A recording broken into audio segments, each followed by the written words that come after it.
Alam mo ba na noong 80s at 90s, ang sabong ang siyang stock exchange ng probinsya?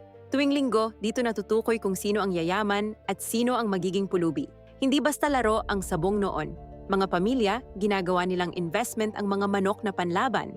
May special diet, training, at mga ritual na may kasamang holy water at dasal.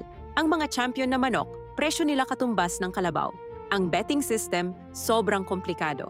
May mga hand signals ang mga Kristo at buong crowd nakikipagtaya. Kapag natalo ka, ibebenta mo ang bukid o huhulugan mo ang ani mo.